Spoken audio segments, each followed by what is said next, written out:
Grand Rising Tribe SRC. I am Annala D, your host, and we are excited to bring you the 8th episode of the Power of Human Connectivity. We thank our SRC Mastermind contributors for being here. And as always, we thank our audience for sharing their energy with us today. Now, SRC loves it when our audience participates. Have a question? Want to make a point? Raise your hand, unmute your mic, and join in the conversation regarding the topic on the table. Now, we already know what time it is, and what I'm about to say is very important. So I need you, our audience, to take a moment and send to your friends and family the link that you use to join, connect to this live broadcast, because you already know it's going to be so good. So let's get this party started. How about that? Now, as we unpack today, let us keep this scripture in mind. It comes from the book of Job, chapter 33, verses 15 and 16, where it says, "In a dream, in a vision of the night, when sleep falleth upon men and slumberings upon the bed, then he opened the ears of men and sealed their instruction." Now, this passage of scripture is appropriate for today's topic, which is entitled Connecting Through the Power of Dreams. However, before we take the journey of just how powerful dreams are, I must share the importance of respecting dreams. Now, some of us were taught by religious leaders that dream interpretation is the devil's work, or should I say, the result of the evil. And I'm spelling that D-E-V-I-L. But let me be clear about the evil. It is, in my opinion, that the evil is when we miss the mark. In other words, when we are not being all that we were created to be and not doing all that we were created to do, then that, to me, is the evil. You know, dream interpretation dates to 3000 to 4000 BC. There were even clay tablets that were discovered that documented this truth. So therefore, why wouldn't we now still pay attention to our dreams? I believe that the only reason that religious leaders wanted to keep us from the power of the guidance that dreams provide us is that they want to be the only ones that we relied upon. Now, I've always been fascinated with the possibilities offered through the insight of dream interpretation. Understanding dreams and providing the interpretation of dreams has allowed me and countless others to maneuver through life's paths. You see, the art of dream interpretation for me is a gift that I inherited from my ancestors. And because I wanted to know more, I also obtained a diploma in dream analysis and therapy.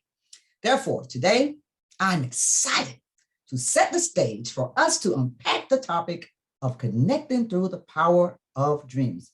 And I know that our SRC Masterminds and our audience will dive deep into this conversation. I want to ask you a question. Have you ever heard people say that I never dream? Everybody dreams. Everybody dreams. Dreams have always been a part of the human experience. And in ancient times, dreams were given great importance. But because of what some of us have been taught about dreams, we have shown dreams little respect or attention. Think about this. Would you continue to provide counsel to anyone who does not respect you or heed your counsel? I don't think I would. So I liken dreams to the 3rd chapter of the Song of Solomon, verses 1 through 5. And I want you, if you have an opportunity, to go pull that up, because I'm going to unpack the importance of dreams using this scripture that, again, is the 3rd chapter of the Song of Solomon, verses 1 through 5, where it says in the first verse, by night on my bed, I sought him whom my soul loveth. I sought him, but found him not. And I'm using the King James Version for this. Now, at first sight, you think this passage is about a female looking for her lover. However, it's all symbolic. It's not about a female looking for her lover or her love. It is about an individual who wants to remember or locate their dream. And when you dig deep for the meaning of the term love, you will discover that one of the definitions for love is a strong predilection or special liking for something. In this case, the special liking is to remember the dream. Now, I want you to turn your attention to the term dream. We know that the term dream is defined as a series of thoughts, images, and sensations occurring in a person's mind during sleep. And the first verse of this scripture clearly depicts someone who is asleep. Now, why would I draw such a conclusion? I draw this conclusion because of the passage, by night on my bed. You also realize that this is taking place subconsciously, as the term female is symbolic of the subconscious mind. Now, keep in mind that the term lover is symbolic of the word dream in this passage. Now, let's take a look at verse 2. The passage continues with, I will rise now and go about the city in the streets and in the broad ways. I will seek him whom my soul loveth. I sought him, but I found him not. Have you ever had a dream that seemed so real you wanted to remember, but no matter what you did, you just could not remember it? You even try to will yourself to go back to sleep in hopes that you can remember that dream. So in verse 1 and 2, it's reminding us that the individual now wants to remember their dream. And we understand this because in verse 2, they are now awake, as the passage indicates, I will rise now. Therefore, in their awakened state, the person is trying to remember their dream, but can't do it. Sometimes we even do what the person does in verse 3. If a friend comes around or call you or something like that, you try to get them, ask them to help you to remember their dream. First thing you tell them, oh, I had this great dream, but for some reason I just can't remember it. And I don't know why we think that they can help us, because they have no idea what we dreamed about, but we try to find someone who can help us remember that dream. So check it out. Check out verse 3. The watchmen are going about the city. The city is referring to a region, and that region is within each of us. Now, a question is asked of the watchman, and I'll paraphrase the question. Have you seen my lover? Can you help me with my dream? The same thing we're asking people when we can connect with them. In other words, this person is digging deep within their internal region, trying to remember the dream. Think about when you wanted to remember your dream so bad, you searched so deep within yourself. I mean, I've tried it, I've done it, just searching, trying to figure out what that dream was about, because I wanted to connect. I tried to connect to any fragment that would help me remember the dream that I now find is so important. But I'm thinking about how important it was an hour later, 2 hours later, and I might get a little piece of it. I have a feeling that it's so important, but I cannot remember what that dream is. It has totally escaped me. So now listen, the watchmen here are the spiritual guides. These are the ancestors that aid us in our dream and awakening state. So the watchmen are the ones that provide the aid for the person to remember their dreams. And when you go and study parts of your body and all that, you would understand what the watchmen are. And I'm not going to get into all that, but that's what the watchmen here are. It's the spiritual guides, the ancestors that connect with us all the time and help us to remember things. And I noticed in verse 4 that when the individual shows interest in her lover, a dream, or subconsciously desires to remember the dream, that person then finds and remembers it. The individual then brings the lover into her mother's house. Now, all this long time, when I used to read that scripture, I thought, oh, this woman bringing a lover into her mother's house. What a shame, shame, shame, shame. But the mother here symbolizes the authority of the subconscious. And the house in this passage is symbolic actually of our earthly body or temple where the subconscious exists. Now, finally, in verse 5, the individual is so pleased with locating or remembering dreams again that they charge the daughters. Now, the daughters here symbolizes the total submission of all that is within. That they charge these daughters. They charge these daughters, which of course is symbolized of all that is within. They charge and say, listen, don't wake me until my dream is pleased or complete. In other words, this person set an intention not to be awakened until their dream was complete and sealed. Now look at the passage in verse 5. In verse 5, it says, I charge you, O ye daughters of Jerusalem, by the roes and by the hinds of the field, that you stir not up, nor awake my love till he pleases. Don't you wake me. He is symbolic of being conscious. And we know that this is all taking place internally, as roe is defined as the ovaries and hind is defined as the back bodily part. So this is all talking about our bodily parts. So we can see from this passage in the Song of Solomon, chapter 3, verses 1 through 5, that a dream is your lover. And just like a lover who is not respected or appreciated will not allow you to embrace them, then our dreams will not be embraced in your wakened state if you choose not to give them your attention. We miss many opportunities, as indicated in the book of Job, chapter 33, verses 15 and 16, because our spiritual instruction is sealed in a dream.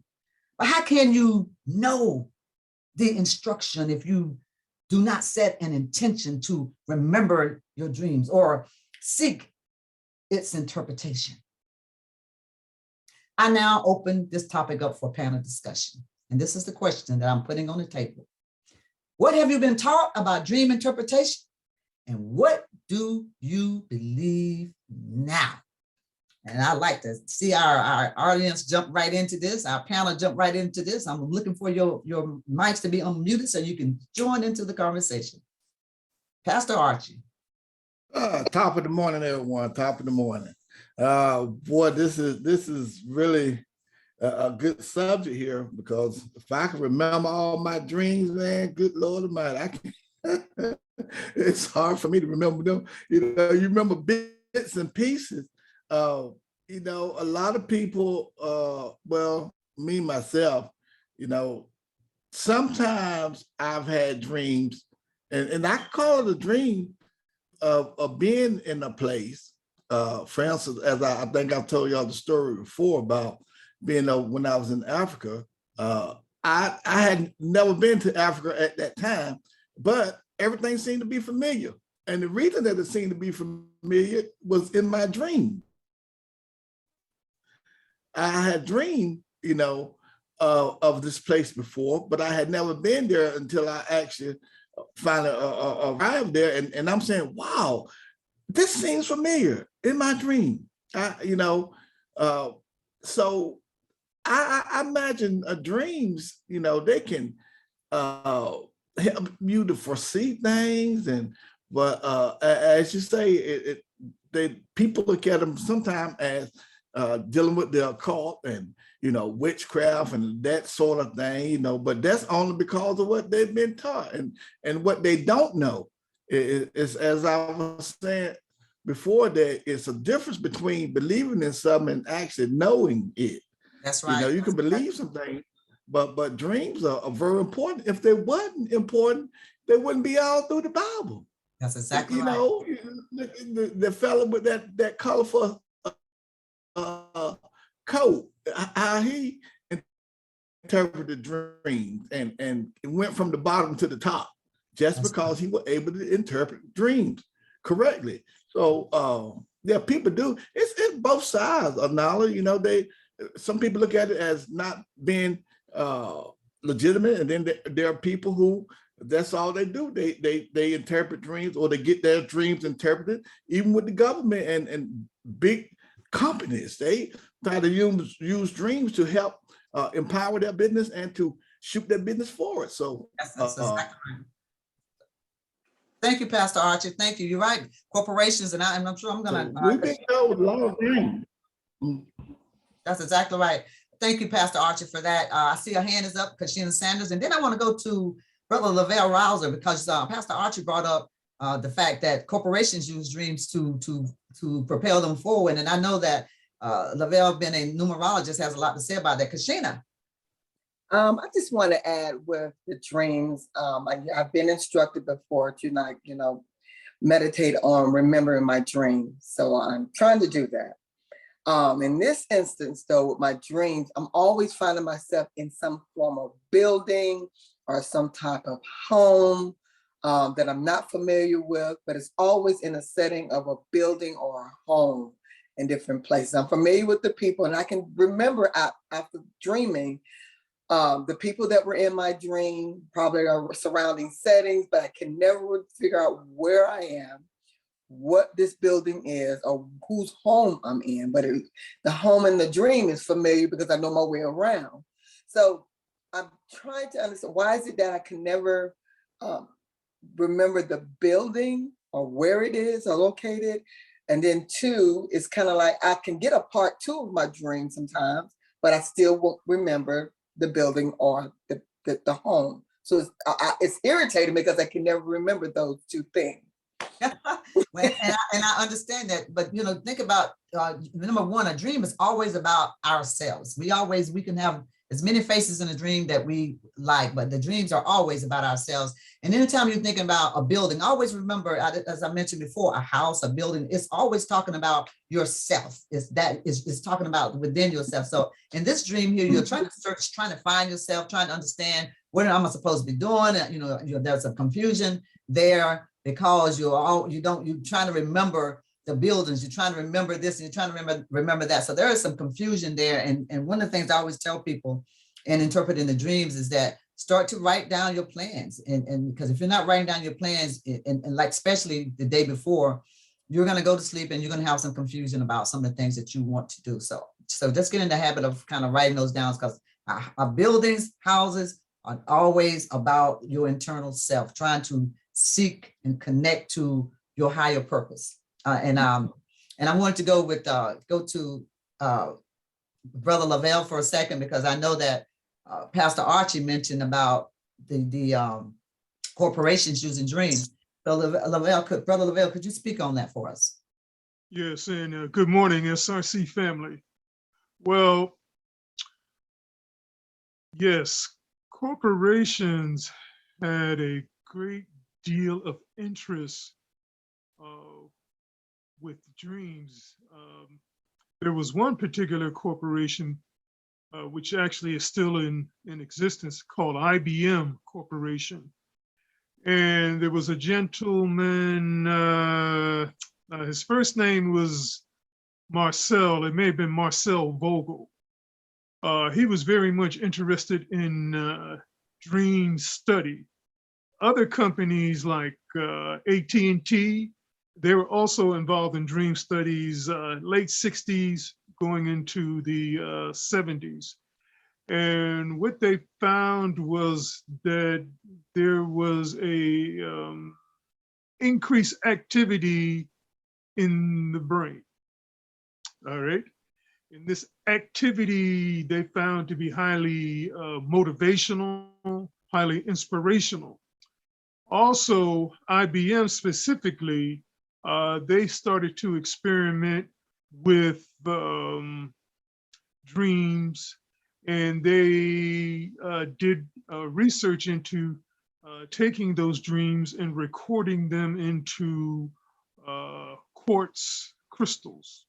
Mm. And later on, the quartz crystals were read by a computer. And so this is what was going on. And also the military was involved in this as well.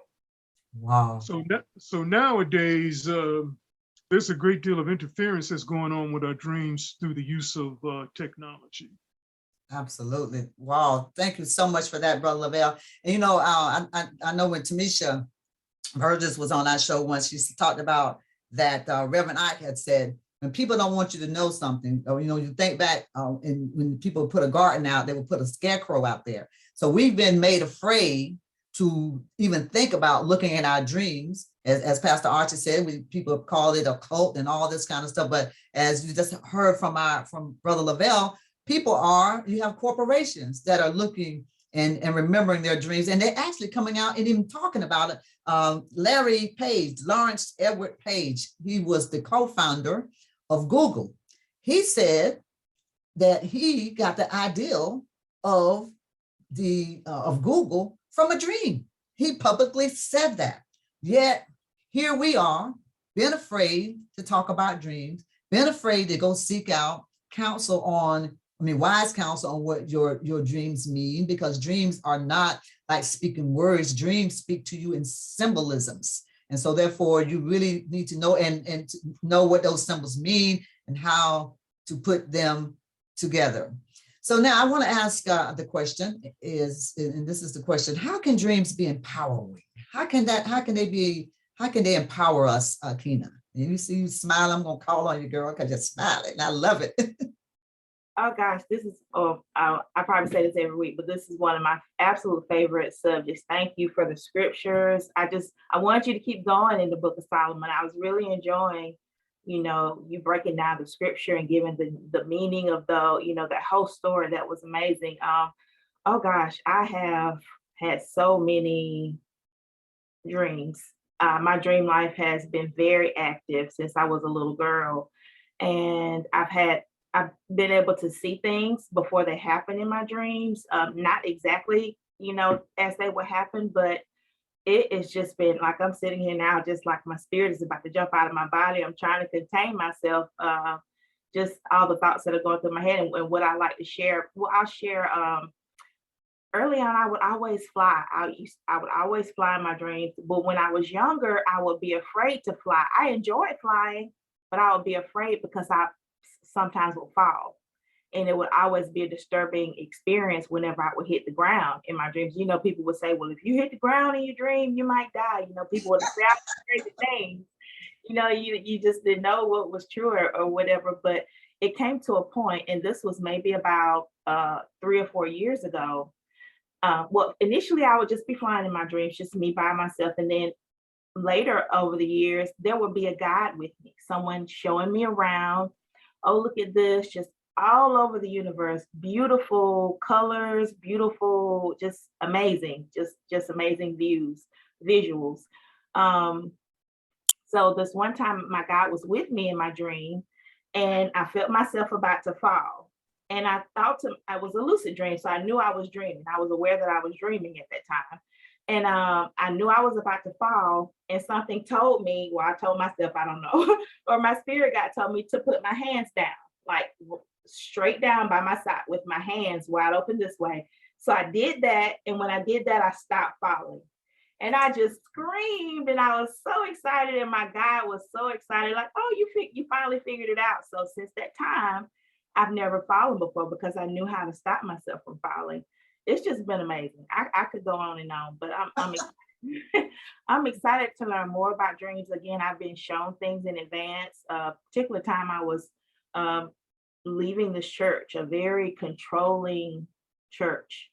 And I knew it was time for me to go. They were trying to talk me out of going. Oh, God says you're supposed to be here. Well, God didn't tell me you were supposed to leave this church. And, so I was facing that resistance where, they were trying to keep me there. And one morning I woke up and I had a dream, powerful dream, and I knew that today was the day to just cut ties. And the dream I had the night before, one of the elders in the church, she had on this white sequency like gown. And I never seen her. She's very conservative, she would always wear suits. I never seen her in sequins. I could never imagine her wearing anything sequins, unless it was a ball or something. So the church wasn't very far from my house. And sometimes some of my friends from church would stop by my house en route to church. And she called, she was coming over. So I came outside just to chat with her before heading to church for a meeting or something. And she and one of the other sisters pulled up in the driveway, and I walked out, and there she was sitting in the car with this exact same shirt that she had on in the dream. And I thought, okay, today's definitely the day. It was just that instant that I dreamed that the night before. I felt like today was the day to cut ties. And here she shows up with this shirt on that she had on in the dream. And it was just a very powerful day. I wish I knew that date so that I could look back at my chart to see where the planet is. That's why it's important to write those dreams down. And so you can go back and look at them. Me writing my dreams down and going back, I'm telling you, the book that I wrote, A Screaming from the Inside, is based on me writing everything down and then, just journaling through with my dream journal. And then at the end of the day, writing that book. That the spiritual guides will help you do that. I'm sorry, Kena, did you finish up, or did you have something you want to add to that? I'll keep going. I'm done. Okay, I see that Mark Thomas has his hand up, and please, guys, raise your hand, and if you want to join in this conversation. Yeah, I'm amazed listening to Kena and Kashina, especially, that we kind of share the same experiences. We for some reason we do the same kind of thing with Kashina, going through buildings and all that. I always find myself losing my car, and I'm always looking for my car for some reason, and I don't even know what kind of car it is or what model or anything else like that.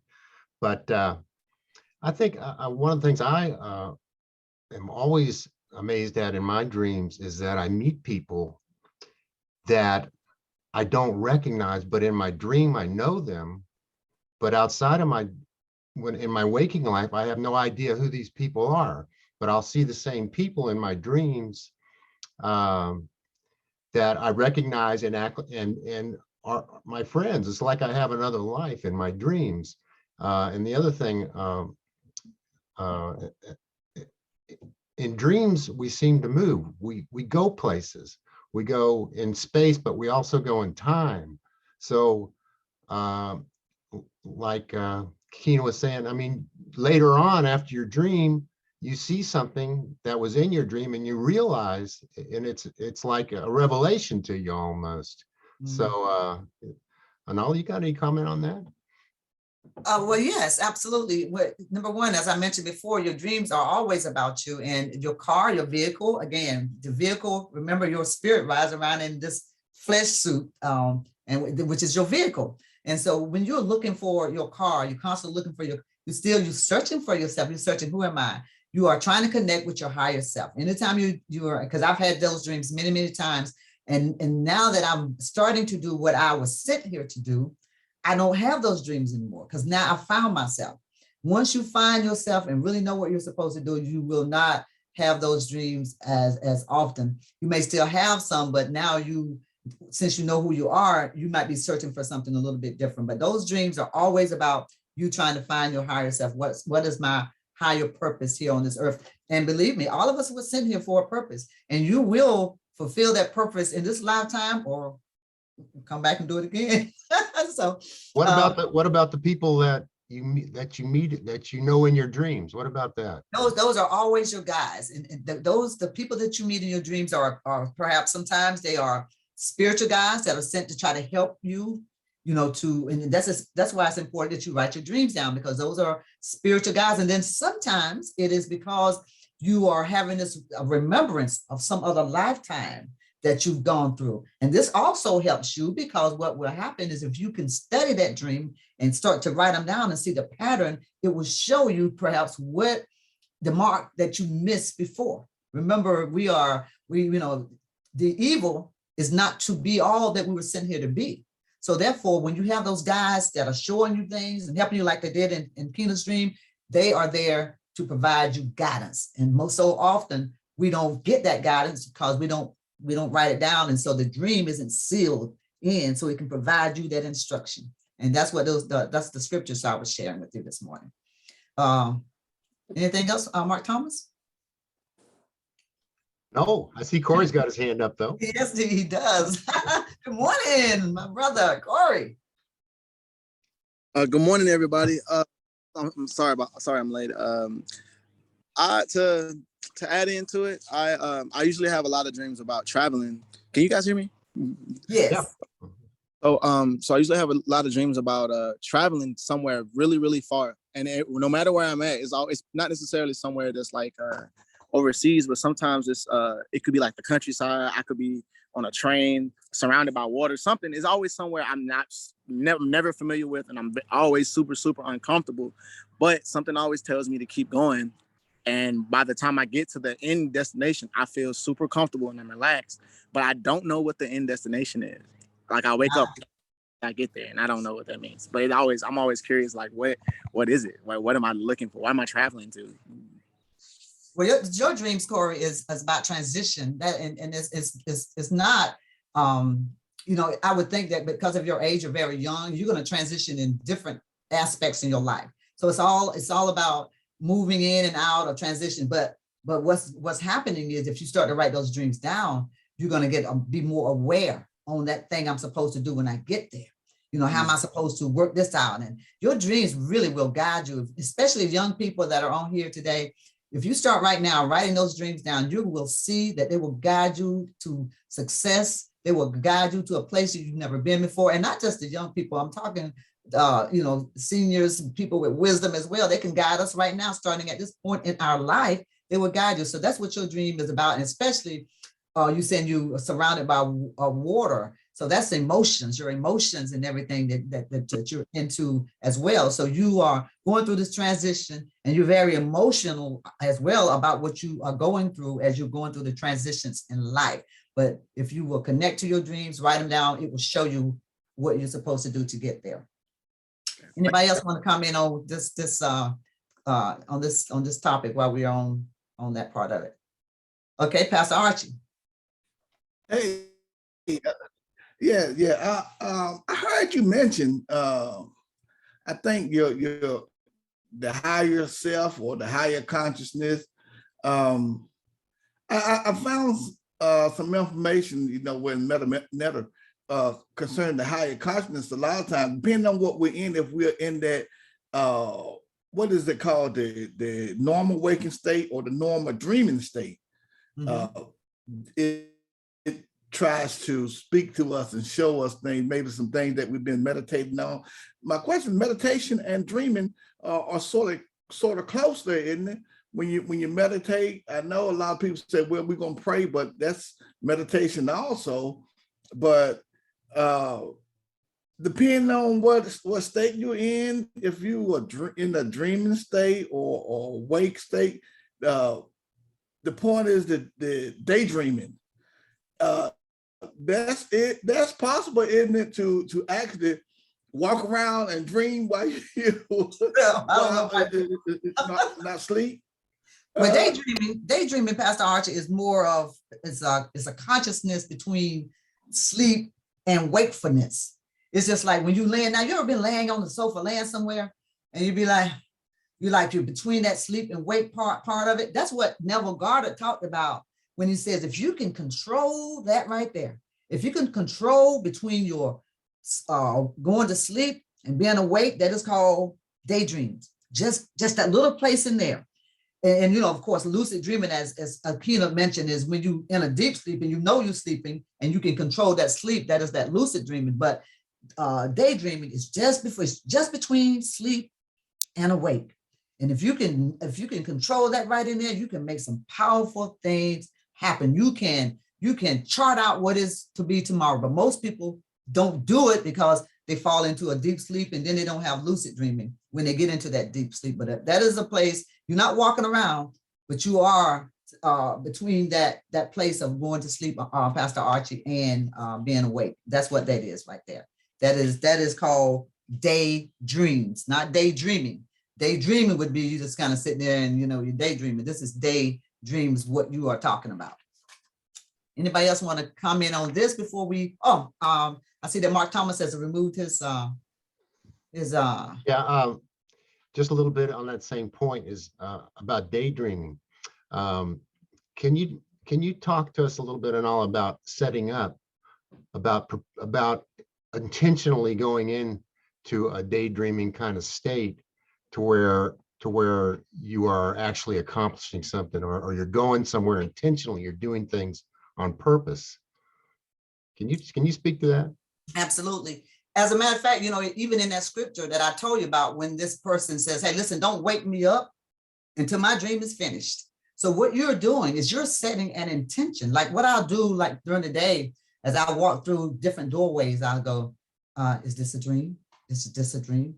I touch my fingers, is this a dream? I do that type of stuff because I'm setting up an intent to remember my dream. And so even before I go to sleep at night, I will go into my meditation on my bed and says, I intend to remember my dream. So I set up a situation in advance to remember my dreams. I'm telling my subconscious that I want to remember my dreams. And that's what we need to do. And there are teas and things like that that you can drink that will help you to remember those dreams. And if you're interested in those, when Mark Thomas gives us the email, everybody can just kind of write us and we will send you that recipe that will help you to remember your dreams. But yes, it is an intention that you set up for a dream. And guys, there are so many people that gain insight through dream interpretation. Let's not dismiss how important dream interpretation is.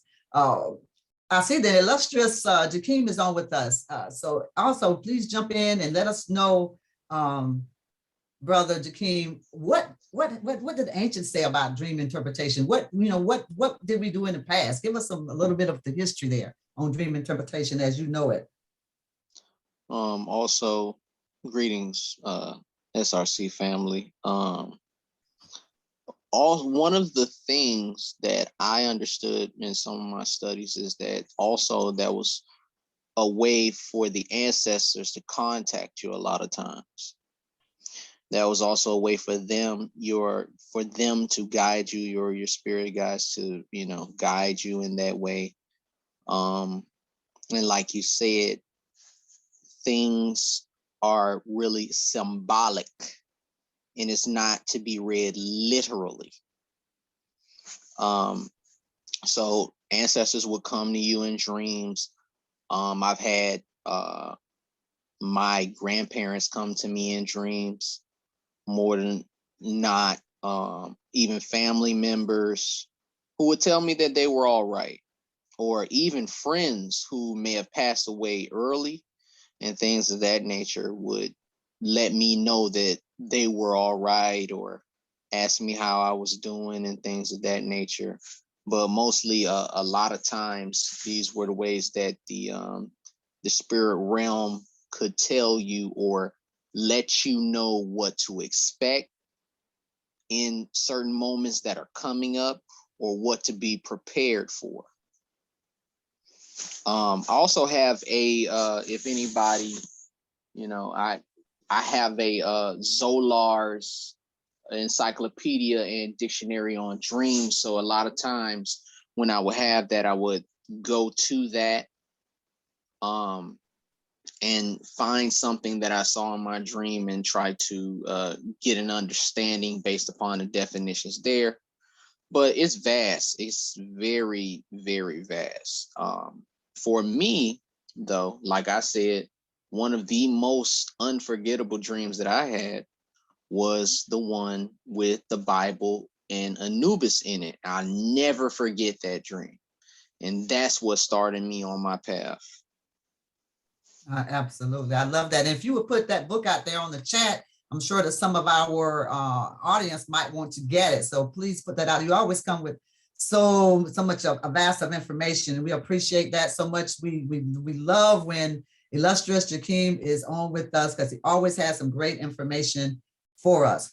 Now, how many of you understand that dreams can bring clarity? And I think we talked about that. It can provide you with the creativeness. If you are a writer, if you're an artist, and even musicians have talked about the fact that they came up with a song because of it being something that was delivered to them in their dream. So I am clear. There's no doubt in my mind that our ancestors talk to us and teach us in our dreams. There's no doubt in my mind that sometimes we go to other places in our dream.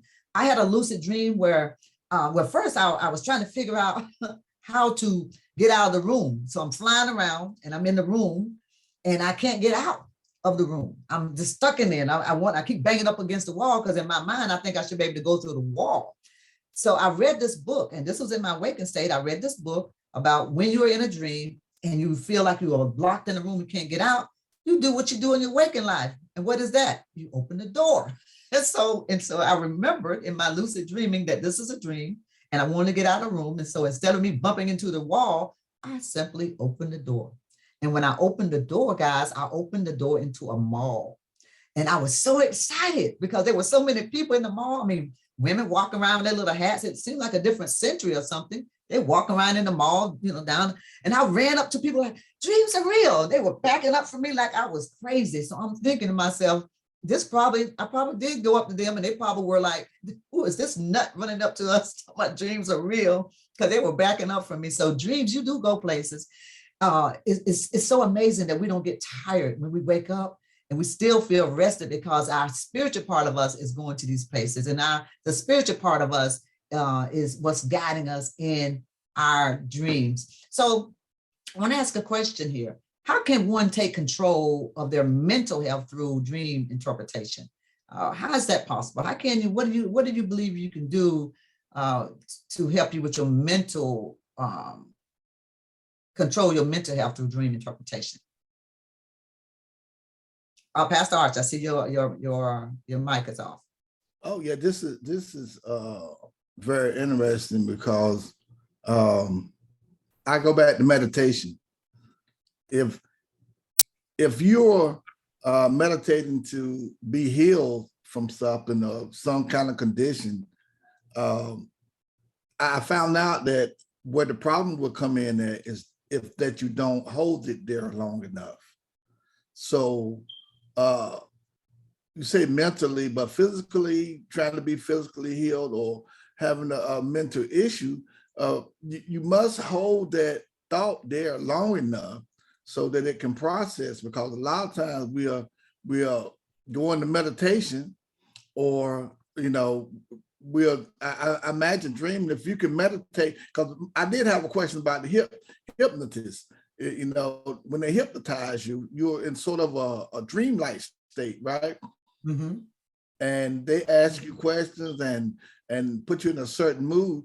So I believe that by meditating long enough and staying there, you can change things. I imagine mentally or physically, and as far just like we pray for people. When I would pray for people, I would focus on the problem that they asked me to pray about. Mm-hmm. And whether it's something that's doing some harm to their body, you will see that within your mind. You will focus on that issue going away and not belonging there. So if you focus on it long enough as a person yourself, and hold it there, I believe that it can cause some changes. But one of the problems, as I said, is not focusing on what the desire or the ailment is. That's right, Pastor Archie. So also, when you think about, we said, with the question, how do you control the mental health through the dream interpretation? You're absolutely right about what you just said. Also, think about dreams where you're always fighting. There's always something going on in your dream where you're fighting all the time, just fighting. See, people think that that's something else, it's somebody else, but it's not. It's when you're always fighting in your dream, it is because there's an emotion that you need to control. There's something going on within yourself that you need to control. You're always fighting against this, you're fighting against that. So instead of fighting against that thing, so you have to think about, what is it that I'm always fighting against? Am I fighting against some of the social issues in the world? Am I fighting against some changes at my job? Am I fighting against my husband want this and my boyfriend want this? And what is it and so what the dreams allow you to do is to gain control of your mental health. If we stop thinking about the dream as about somebody else, but understand it's about us. Like people come to me in dream interpretation, oh God, I dream my mother died. I just can't, the dream about somebody dying is not about the person really dying. In that dream, it's about something within you you need to get rid of, let go of. It's not about, and now don't get me wrong, sometimes dreams will give you that future, will tell you what's getting ready to happen. But there are a lot of other things that is going to, your spiritual guides will prepare you and provide that information when it's talking about someone getting ready to transcend. But every dream about death doesn't really mean necessarily death. I just want you to know that. Also, when where does the person go when they're in their dream state? Or so I think that somebody talked about that. We talked about person goes into their subconscious mind. They're really dealing subconsciously with everything when they go into the dream state. And I see your mic is off, Sister Kina. So what do you have? And then we'll come back to you, Kashina. I have a question about like, as far as, I know when you say when you have a dream, it's about you, and I definitely agree with that. So when you have, there's two types of like sexual dreams. Like one is like you may dream about a sexual experience with a lover or a past lover. I understand it may be about some oppressed sexual energy or something you have going on. But what about those dreams where you feel like an entity, it's like you feel violated, like there's an entity or a presence that comes in and you resist, and it's a sexual experience, almost like a violation. What would you say that is?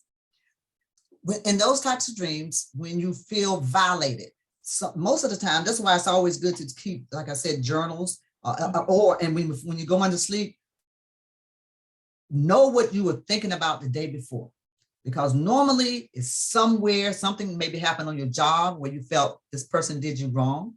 Or it may be your significant other that you feel did something wrong to you. Or it may be that you're looking at something on the media and you're feeling oppressed about what's going on. So when you're feeling violated, it's normally because some emotions where you feel that you didn't have control over something. You lost control of something. And therefore, in your dreams, it comes out in this whole sexual thing. So that's not necessarily that somebody violated you. I always say this, though. Sometimes those types of dreams will tell you, like, for example, if you're one of those people that's like to go running at night in the woods and you have that type of dream, you might want to think about that. It might be warning you about something. So you have to always, that's why in my book on the dream journal that I put out, I always ask the question, what were you doing the day before? What were you thinking about the day before you had this dream? But most of those dreams that you have where you've been violated is because you feel like you don't have control over something. It may be even debt. I don't have control over these debts. And I feel like these people just violated me because they keep charging me all this interest and whatever. So there is something going on. This is what helps you to gain control over your own life, is when you can look like, so we pay. I was paying bills yesterday and I just felt like this light bill was just too high. That way you can gain control over some of those types of emotions. So normally it's about gaining control. Kashina, I see your hand. Did that respond to your question? Kashina, I see your hand up. Yes.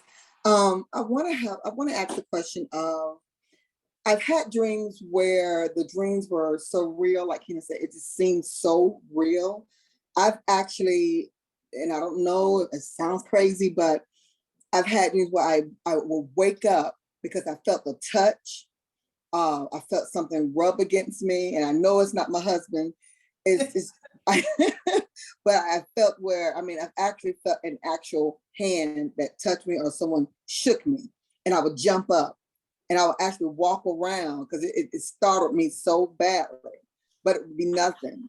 But in the dream is as if someone got ready to touch me, or, I'm doing something and somebody actually touched, but I actually felt it. So what is that?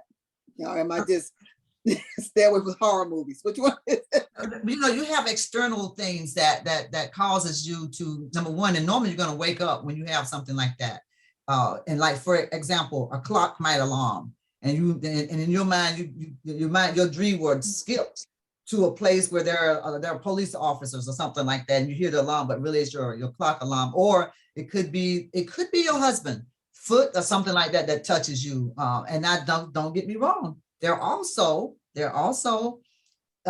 instances in your dream where your guides will provide such energy that you feel that you've been touched. I had a dream one time that I got up out of the bed, and I felt like I knew that I got up.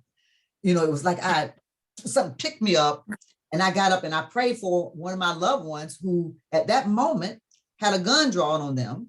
And later on in the years, I was told that same exact moment, the time that I prayed, somebody had put a gun on them, but it would not shoot. It wouldn't, the bullet, when they pulled the trigger, it would not work. So there are times when the energy is so strong that your guys will pull you out of that place and cause you to wake up, touch you to wake you up, and all those kinds of things. But you just, again, you have to write those things down so that you can connect. You just can't, when people say, oh, well, interpret this dream, I want to have a conversation with you because I need to understand what is really going on with you when you had that dream. What's going on in your life? What's happening? And that's how you can interpret. So it's not necessarily, some people think the devil came to visit them. It has nothing to do with that. And I saw that, Brother Jakeem, you had your hand up. I seen it, but I seen you put it back down. That's what you got to say. Well, actually, it was by mistake, but since we're on the subject, the other thing that I've seen, for me personally, one of the things I found out was I used to have this dream about my teeth falling out. And I couldn't understand what that meant for the life of me. So what I eventually found out was what that meant is there was, I guess, a heightened internal fear within me to move forward with something or being able to take the next step on something. And I used to have that a lot. I don't have it anymore. And I think my most recent one was I was in a mansion. And from what I understand from the Zolar's definition, at least, because they give you a definition on if the mansion, like, let's say you're in a mansion, they'll give you a definition on if it's burning. They'll give you a definition on if you're just in it, or they'll give you a definition of whether it's old or things of that nature. And for me particularly, it looked new to me. It was about someone being able to love me for me being the authentic me. I love that.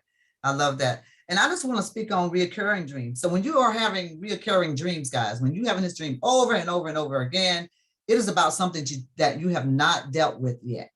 And so a lot of people say, oh, I just don't understand why I keep having the same dream over and over. It's because it's telling you, your guys are telling you, you still haven't dealt with this issue yet. And it's reminding you to do that. Because I've had dreams and over and over and over. When I finally dealt with whatever was going on in my life, I didn't have that dream any longer. And it could come as a nightmare, which means it's urgent, that you really need to take care of it. Or it can just be an reoccurring dream over and over again that they want you to take care of.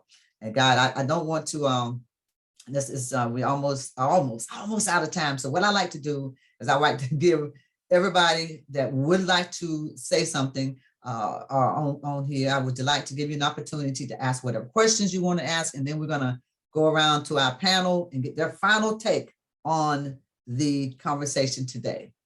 So do we have anybody on the panel that want to just make a comment, anything like that? I think did I see somebody? Okay. Pastor Archie, I see that you took your mic off, but you're on the panel, so you're going to make one anyway, but go ahead. Oh yeah, I'm on. I just had a quick question. I meant to ask you before. Are there different types of dreams, different categories of dream states that you could be in that will give you different results than other, if I'm making myself clear, are they're Yes, absolutely. different types? Yes, we have we have the lucid dreaming that we talked about. We have the nightmare type dreaming. We have reoccurring dreams. We have healing dreams, and we have poetic dreams, signal dreams, epic. As the list can just go on and on.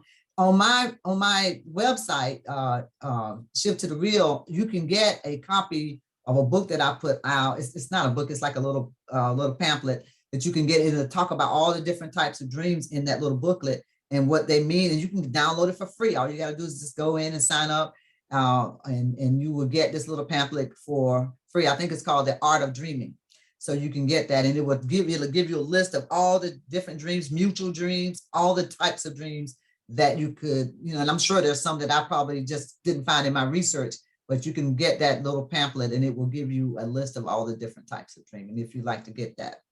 It's called The Art of Dreaming. I'm pretty sure that's what it is. Okay. Or you can get my Dream Catchers Journal, which some of you may have already, and it's in there as well. Okay. Any other questions that before we go around? Miss Teresa, did you have anything you wanted to say? We're glad you're here today. You good? Okay. All right. All right. Anybody else? With that being said, I'll take off with Brother Lavelle Rouser first. What do you want to leave our audience with today? Okay, very good show today. I'd just like to say that based on a person or individual's development, sometimes our dreams are just as real as our everyday life condition. And so, as it has been stated, please do not overlook them whatsoever. They do reveal. Okay, I like to share that before there was so much oppression upon women in our society, you had many different leagues of women who all dreamed at the same time. That's right.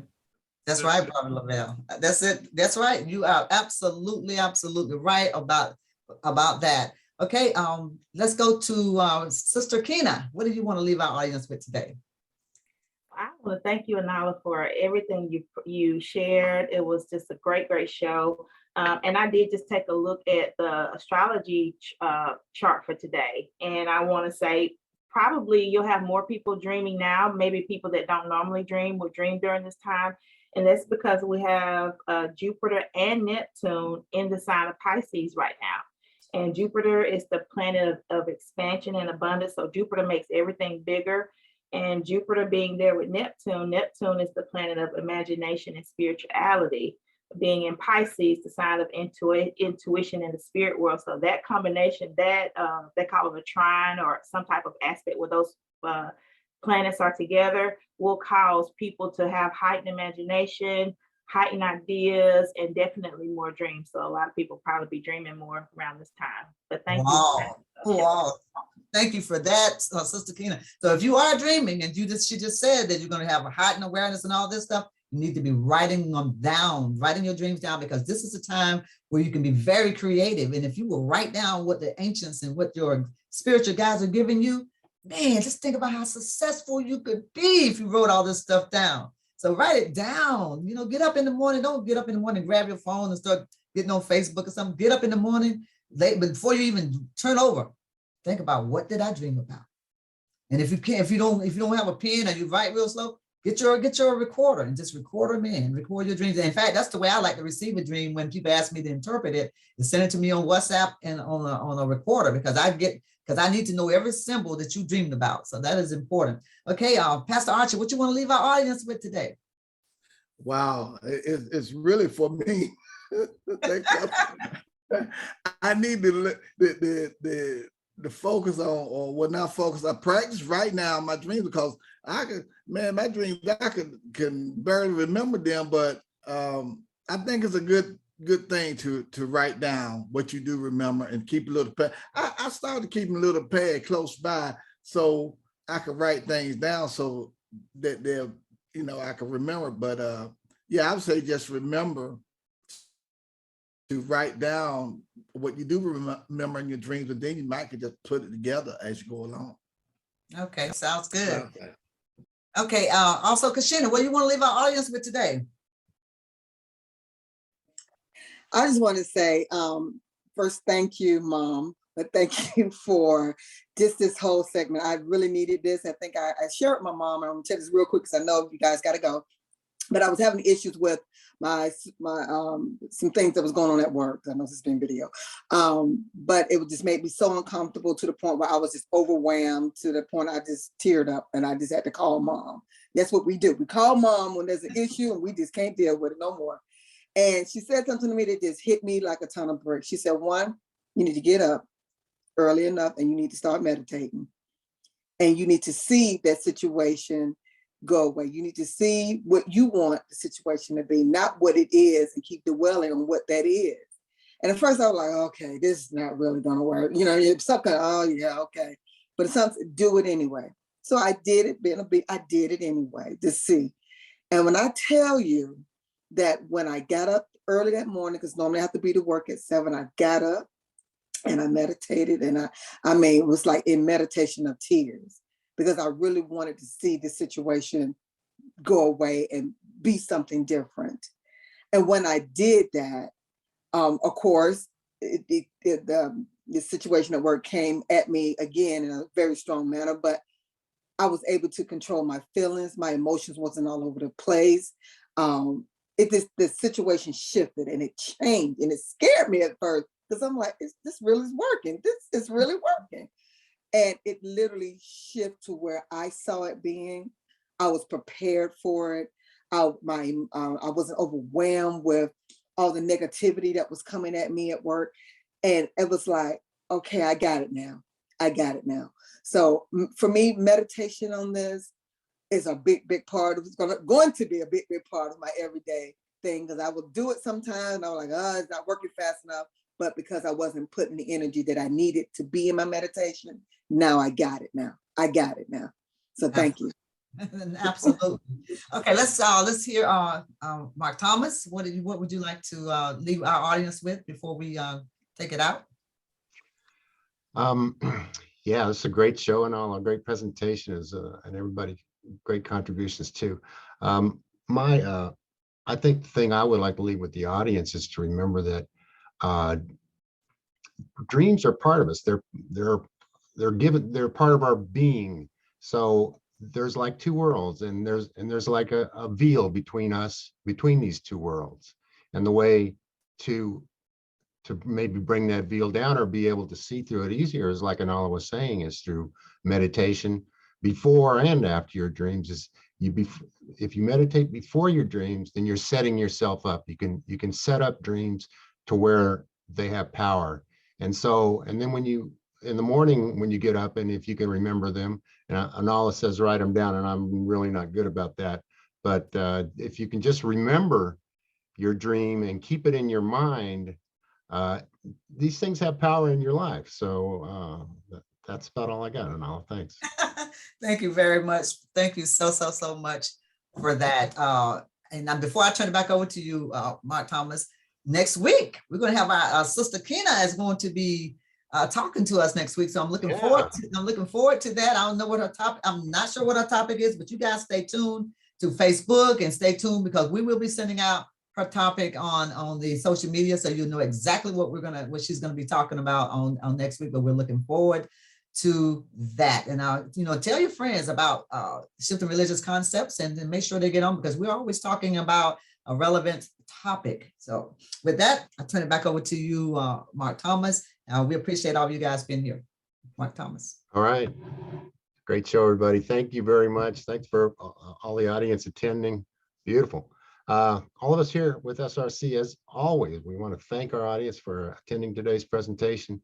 We really appreciate your patronage and encourage you to email us your questions or comments at shiftingreligiousconcepts@gmail.com. So don't forget, this presentation will be available on YouTube within the next few days. It's one of the few ways we get public attention, so it really helps us if you go to YouTube and check out Shifting Religious Concepts and this episode and give us a thumbs up. That helps us a lot. Our next presentation is going to be next week on Sunday, April 17th, 10 o'clock Eastern. So please join us then for more conversations on the power. I don't think I'm going to connect very well like that, but on the power of human connectivity. So until then, we wish you all peace, health, wisdom, and love, of course.